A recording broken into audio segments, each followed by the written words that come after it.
To be honest, at this point in the season, with the way it has been going for the Philadelphia Flyers, this is the type of loss to where you say, yep, expected that to happen. 2-0 lead for the Flyers in the third period. They blow it and lose in overtime. Yes, I really expected that to happen because that's just the way this season has been going downhill, and it just doesn't make it any more frustrating. And oh my goodness, this team is very frustrating to watch. This game was very boring through 2 periods, and the third period was just, my goodness, everything all in that. But before I get into my little rant on all of that stuff, welcome back to TTP Sports, everyone. What is going on?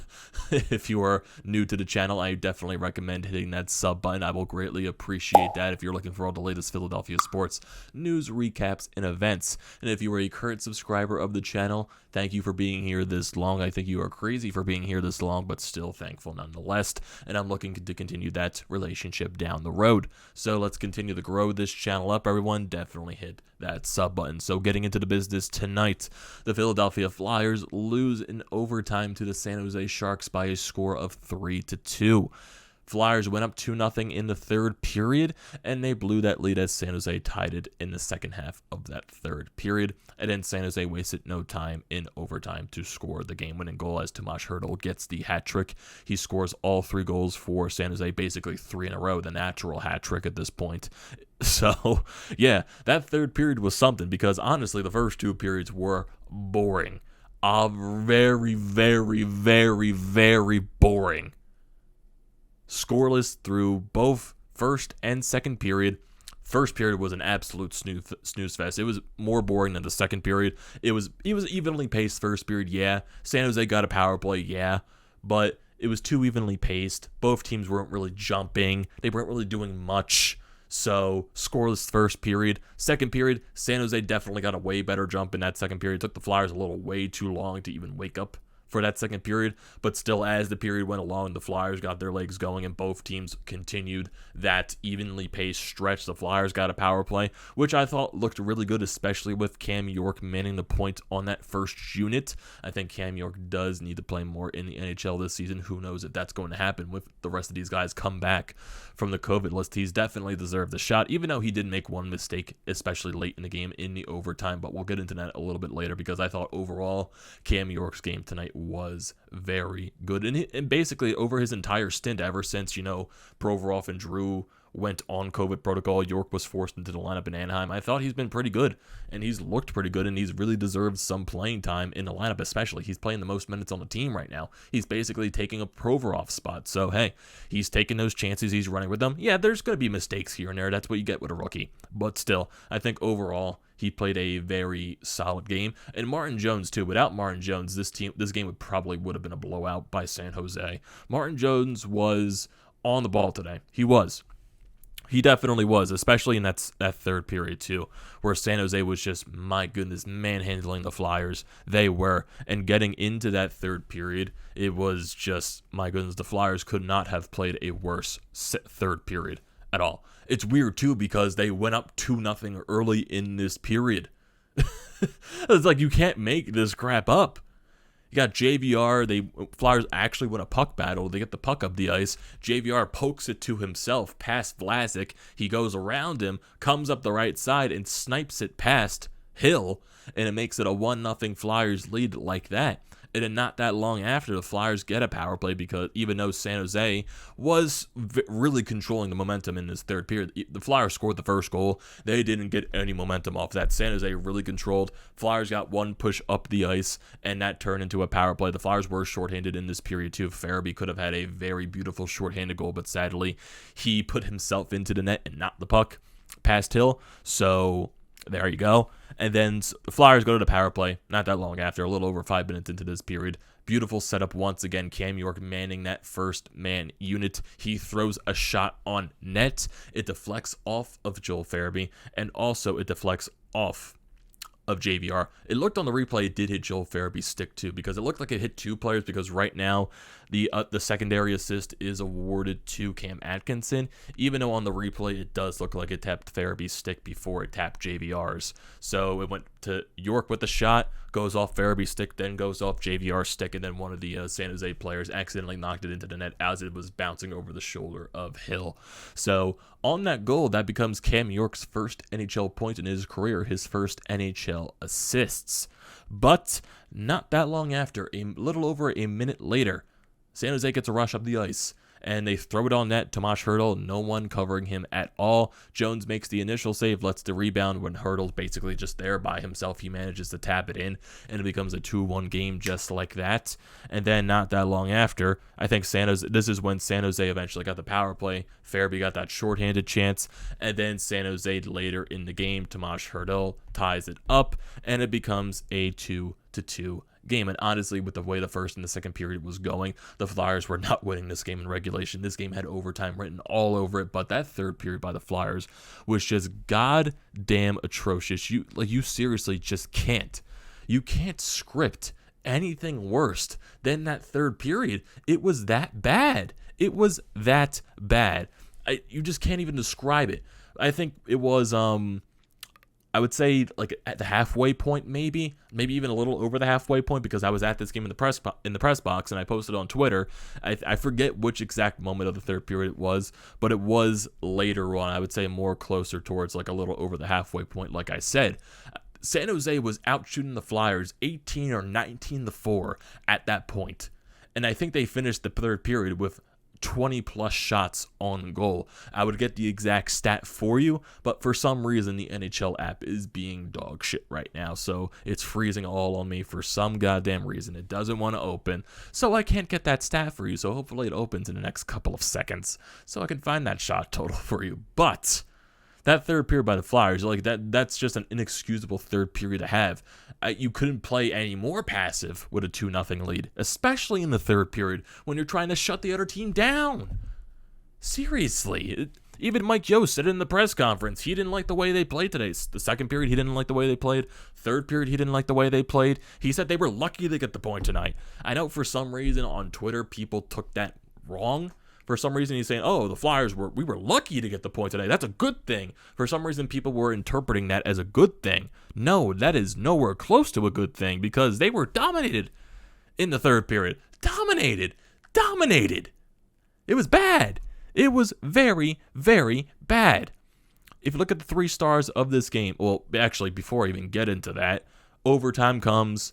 You start the overtime with York, Frost, and Atkinson. They actually win the faceoff and bring it up the ice, which, the thing I don't like when they do is take the shot and lose the puck, and that's exactly what they happened. Frost and Atkinson lose the puck off the shot. It goes the other way, 2-on-1, and this is probably one of the only mistakes Cam York made this game. He read the 2-on-1 wrong. He went for the pass instead of the shooter, and that's what happened because the shooter was Tomas Hertl, who scored 2 points already in this game, and it became the game winner at that point. Really early into the overtime, and Tomas Hertl gets the natural hat trick at that point. And once again, the NHL app just wants to freeze, when I come the fuck on.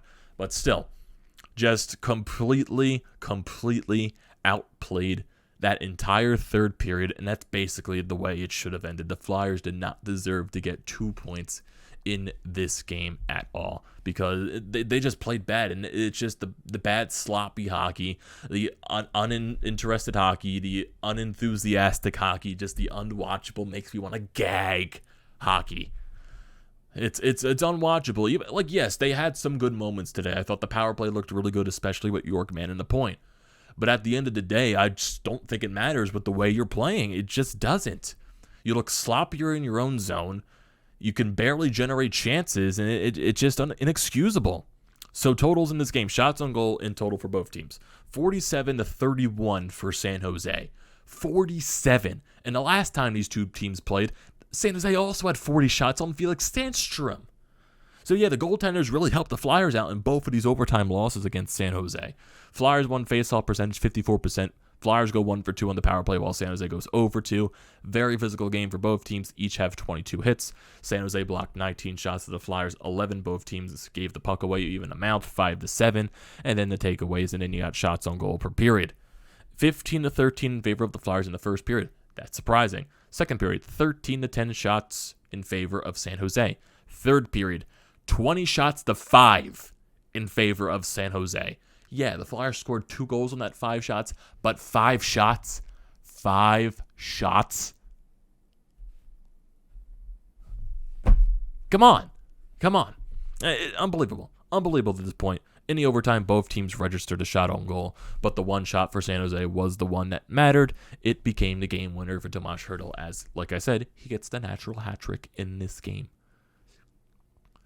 It's just inexcusable at this point, the way you lost that game. It really is, because that third period was just so goddamn trash. It was. I don't care that you scored 2 goals. I don't care that JVR scored 2 goals. The way you blew it in that third period was just bad. It's not good hockey. It just isn't. And the losing streak just continues for the Flyers. My goodness, it's not fun to watch. It really isn't.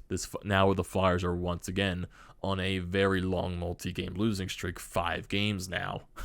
Are we shaping up for another 10-game losing streak? Because honestly, it could very much happen again. It really could. Because 5 games. So the start of the 5 games 2 weeks ago to San Jose before New Year's. Then the game in Los Angeles.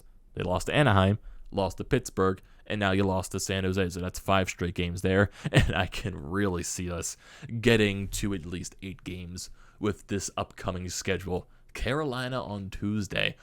Oh boy. Then you got Boston on Thursday. Oh boy. Then you got the Rangers on Saturday. Oh boy. And then you got a back-to-back home-and-home series against the New York Islanders. For who knows, the Flyers could honestly lose both of those games because I don't think the Islanders are as bad as they are. I don't believe the Islanders are as bad as they have been this entire season. Yes, they've had a lot of shit go on for them. COVID, they're starting the season like 13 games straight on the road. Like, yeah, that's gonna affect the team. And yes, injuries, COVID, every team's dealing with that shit. I don't think the Islanders are as bad as they're playing. I just don't. And I still think they are a way better team than the Flyers are. So yeah, I can definitely see this being another 10-game losing streak. Whew. Boy. And yeah, definitely you're expected to get guys like Giroux, Provorov, Sanheim connecting back within the next 2 days. So I would assume those 4 guys are going to be back into the lineup on Tuesday. But at the end of the day, yeah, it's going to definitely make a difference for this team. They're going to have better players on the ice. But honestly, with the way they're playing, is it going to be any better? Is it? I have no idea. I really don't know. Because it's just, like I said many videos ago, in every single video on this Flyers goddamn team. It's not fun. It's not fun watching this team. I'm crazy for watching this goddamn team every single game, and I thank Flyers Nitty Gritty. I thank Jamie Baskow for letting me be in the press box once again. Sadly, still no win in the press box for me. I think I'm like 0-3, 0-4 in the press box now. Yeah. Last game I think I went to was the Colorado game. The day Lane Vigneault got fired. Yeah, that was the last time I was in the press box. It's been a long time. Been a very, very, very, very long time, but still no wins. It sucks. It does definitely suck. This Flyers team. And I guess just before we end off the video, I know we brushed up a little bit in the last recap against the Penguins, the whole Ed Snyder thing, with how they failed to recognize even honoring him on his birthday in that game against Pittsburgh. Well, on Twitter, I think it was this afternoon, Ed Snyder's daughter found out about it. Oh, and she went off on Twitter. Whew! If the daughter of the former owner of the Philadelphia Flyers, the founder of the Philadelphia Flyers, goes off, you're in deep shit. You're in deep shit, Comcast. Oh boy, Comcast is running this team into goddamn hell. Oh my god, it's so bad to watch. It's so embarrassing. I feel bad for the players because at the end of the day, I know they're not a good team at this point, but this goes down to a systematic point with the way this team is run. There is such a gigantic flaw. Comcast has no idea what they're doing with the goddamn team. They just don't. Dave Scott, all the people in the front office, the business side, they basically are tarnishing Ed Snyder's legacy. And the funny thing, too, is when I found this out during the game, I was talking to a couple of people in the press box. Apparently, on Ed Snyder's birthday, the literal city of Philadelphia declared that his Youth Hockey Foundation Day. And they did nothing to recognize him. Nothing. Not even a single tweet. Nothing during the game. Not a tweet. Nothing to honor him. Not even a short 10-second clip honoring him saying happy birthday, for fuck's sakes. Literally. What is Comcast doing? What do they think they're doing? You know, I know what they're doing. They're running this team like it's a goddamn business. Not a sports franchise, a goddamn business. That's all they care about. That it is. It's all they care about. They only care about making the money. And you know why? If they just make the playoffs, they sneak into the playoffs into the first round and lose there, they don't care because they're making a profit on the playoffs, no matter what. They don't care if this team wins the Stanley Cup. They don't care if this team is good. All they care is if they squeak into the playoffs and get that playoff money. That's all they care about. They don't care if they put a great team on the ice. They only want to make a game that's good enough just to get into the playoffs. That's it. That's it. They don't care. They only care about the money. Dave Scott has no idea what he's doing. Unbelievable. Unbelievable. I can go on a very longer rant about this, but I'm not going to do that because, you know, I don't feel like getting any more mad than I already am. I don't feel like screaming into the camera. I don't feel like wasting your guys' time, even though it would probably be a very entertaining time for you guys, but still, I don't want to do that. I don't want to continue going down that road, even though I might eventually be with the way this team frustrates me. But still, it's laughable to watch at this point with this team. It really is. I don't know what's going to change, but oh boy, this stretch of the season getting into the trade deadline, oh, that's going to be interesting. Very, very, very interesting. Man, and that's more to talk about down the road. But I think that's going to do it for this recap. And everyone, what are your thoughts on this game? What are your just thoughts on everything in general involving the Philadelphia Flyers? I want to hear those thoughts down in the comment section below, so don't forget to leave those there. Don't forget to drop a like on this video. Don't forget to check out the Band of Lines, which I'm a part of. Their links are down in the description below. Also, don't forget to check out the links to BrodesMedia, the Flyer.pod merch website, and also Flyers Nitty Gritty. All that good stuff is down in the description below. Don't forget to check those out. And like I said at the beginning of the video, the most important thing you can do is hit that sub button. I will greatly appreciate that, and I will see you next time.